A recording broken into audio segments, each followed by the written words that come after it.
Hello, I'm Richard Hooper and this is SatTV Week.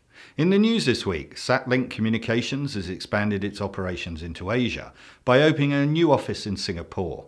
The new office will support the company's strategy to expand its reach and provide a gateway for broadcasters, enterprises and telecoms operators into and out of Asia.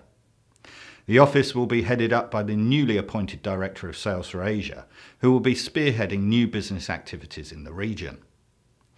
Satlink will be using their strategic location in the Middle East, connecting East and West to provide broadcasters and content owners with the ability to deliver Asian content to Europe, Africa, Middle East and the Americas.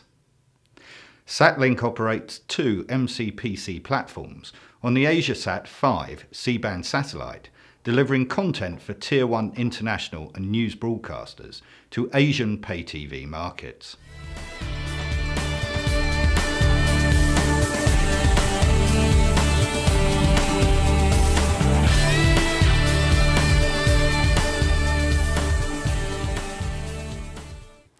Sea Launch has released preliminary quick-look payload unit telemetry information to Intelsat and Space Systems Loral regarding the Intelsat 19 mission.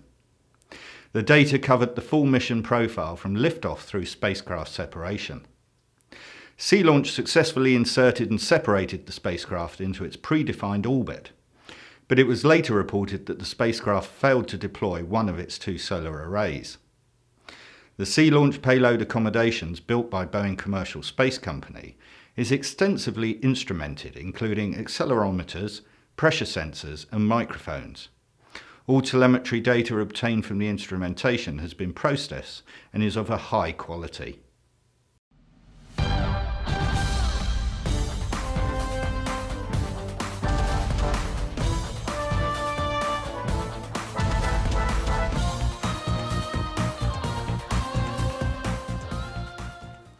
Global satellite communications provider SSL Global has announced the latest step in the continued development of its DVB-2 RCS network, with new coverage areas increasing the footprint of the network in East Africa and South America.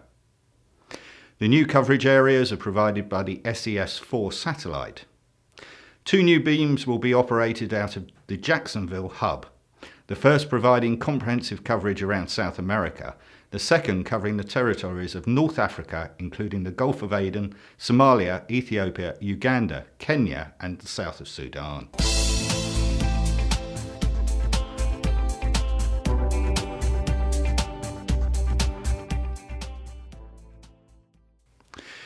Now there is less than a week to go until the biggest Asia Communications event takes place in Singapore.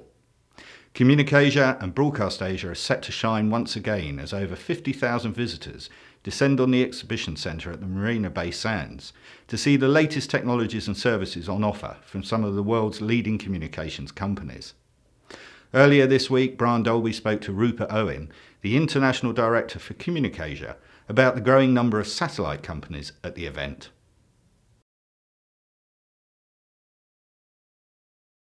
Rupert, satellite sector's always been a mainstay, I think, of Communicasia. The whole industry is decamping out there next week. What can we look forward to? In the satellite section of Communicasia, there's more than 100 companies exhibiting, plus many, many more in the Broadcast Asia section of the show, which is combined in downtown Singapore during the same dates of 19th to the 22nd of June. There are several new companies, I'm glad to say, like Amos Spacecom, O3B Networks and Novalsat. We also welcome back many companies who have been there more than 10 years, in fact, since the show began. Well, that's great news. And I think you've got lots of new areas. There's an innovation showcase area. What's that all about?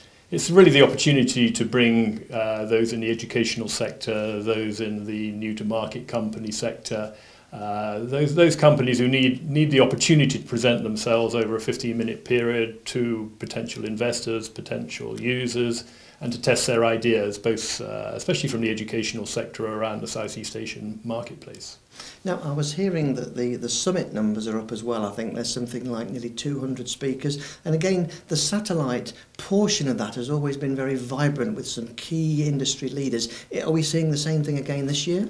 Incredibly, it's every year it gets stronger and stronger. The satellite segment of the Communicasia conference is on day one. on the 19th of June. The day before that, there's also the CASBA Forum, which brings together many of the industry leaders as well. So in the first 2 days, there's a great coming together of the industry, which is followed by the business-to-business segment of the trade show, which goes on throughout the whole week. So if you're in satellite, you should be in Singapore next week by the sounds of it. Definitely, Singapore is a place to be, 19th to the 22nd of June. OK, well, we'll be there. We've got a studio there, and we'll look forward to catching up with you out there. Thank you very much, Brian. We look forward to welcoming you.